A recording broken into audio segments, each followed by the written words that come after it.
పొదలకూరు పట్టణంలోని ఎస్టీ కాలనీలో సోమవారం సాయంత్రం డాక్టర్ భీమ్రావ్ అంబేద్కర్ 134వ జయంతి వేడుకలను ఘనంగా నిర్వహించారు.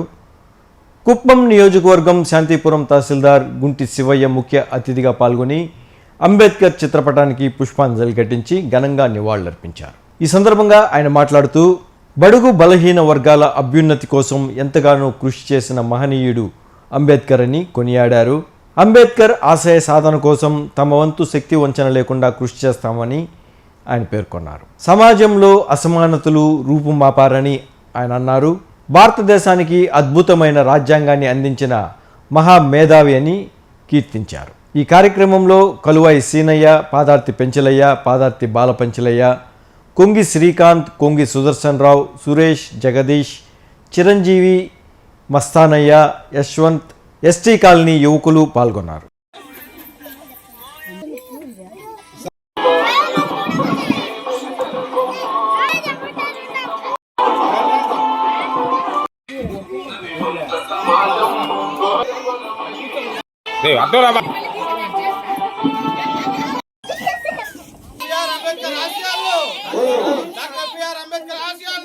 అంబేద్కర్ ఆశయాలను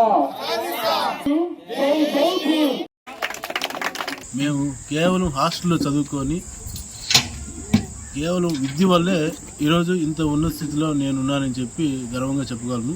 దీనికి ప్రధాన కారణం ఏంటంటే రాజ్యాంగం కల్పించిన అవకాశాలని నేను ఉపయోగించుకున్నాను.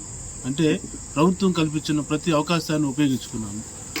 ఈరోజు చాలామంది మాకు చదువుకునే దానికి అవకాశాలు లేవు, నేను పేదరికంలో ఉన్నాను కాకుండా పేదరికంలో ఉన్నా కానీ ప్రభుత్వం కల్పించిన ప్రతి అవకాశాన్ని నేను ఉపయోగించుకున్నాను. అంటే ఉచితంగా చదువు నేర్పిస్తుంది, ఉచితంగానే అన్నీ ఇస్తుంది. అప్పుడు లేని అవకాశాలు ఇప్పుడు ప్రతి ఒక్కరికి ఎక్కువగా ఉన్నాయి. ఇప్పుడు ఉచితంగా చదివిస్తుంది, పాఠ్యపుస్తకాలు ఇస్తుంది, పాఠ్యపుస్తకాలతో పాటు యూనిఫామ్ ఇస్తుంది, అన్నీ చేస్తుంది. అప్పుడు మాకు అవన్నీ లేవు. అయితే ఈరోజు నేను అందరికీ నా మనం ఏంటంటే ప్రతి ఒక్కరూ కూడా బాగా మీ పిల్లల్ని చదివించండి, ఉన్నత స్థితికి వచ్చేదానికి ప్రభుత్వ అవకాశాలన్నింటినీ కూడా ఉపయోగించుకోవాల్సిందిగా కోరుతున్నాను. అలా లేని పక్షంలో ఇప్పటికీ ఈ దళితులు అనేవాళ్ళు ఇంకా పేదరికంలోనే అలాగే నిండిపోతారు. అంటరానితనం అనేది ఇప్పుడు చాలా వరకు ఎక్కడ లేదు, కానీ పేదరికం ఉంది. పేదరికం పోవాలంటే చదువు ఉండాలి, చదువుతో పాటు ఉపాధి ఉండాలి. ఉపాధి లేకపోతే మనం అలాగే పేదరికంలో ఉంటున్నాం. మనలో చాలామంది చదువుకుంటున్నారు కానీ ఆ చదువు తగినట్టుగా అందరూ కూడా ఉపాధి ఎదుర్కోవట్లేదు. ఏదో ఒకటి దొరుకుతుందనేసి ఆ పొదలకూరు నిమ్మకాయల మార్కెట్ యార్డ్లో కూలికి పోవడము, లేకపోతే ఎవరికొరు డ్రైవింగ్కి పోవడము, అసిస్టెంట్గా పోవడము, ఇలాంటివి చేస్తున్నారు. ప్రతి ఒక్కరూ కూడా బాగా చదువుకోండి, ఉన్నత స్థితికి. ఈరోజు అవకాశాలు, ఉద్యోగ అవకాశాలు కానీ మనకి తెలివి ఉంటే ప్రపంచం మన గుప్పిట్లో ఉంటుంది. ప్రపంచంలో అనేక అవకాశాలు ఉన్నాయి. ఇంట్లో కూర్చొని ధనవంతులు అయ్యేదానికి ఈరోజు అనేక అవకాశాలు ఉన్నాయి. కాకపోతే దానికి తగిన నైపుణ్యాలన్నింటినీ కూడా మీరు సంపాదించుకోవాలని, మంచి ఉన్నత స్థితిలోకి రావాలని చెప్పి నేను కోరుకుంటున్నాను. 2099లో గ్రూప్ 2 రాశాను. 99 గ్రూప్ 2 బ్యాక్లాగ్లో స్టేట్ సెకండ్ ర్యాంక్ వచ్చింది నాకు.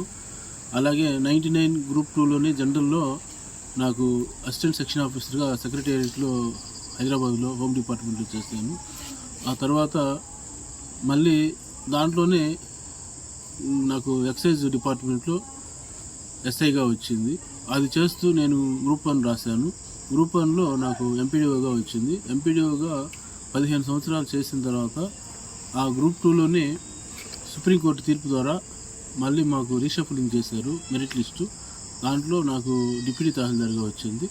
డిప్యూటీ తహసీల్దార్గా 2 years ట్రైనింగ్ అయిన తర్వాత ప్రస్తుతం నేను కుప్పం నియోజకవర్గంలో శాంతిపురం మండలంలో తహసీల్దార్గా పనిచేస్తున్నాను.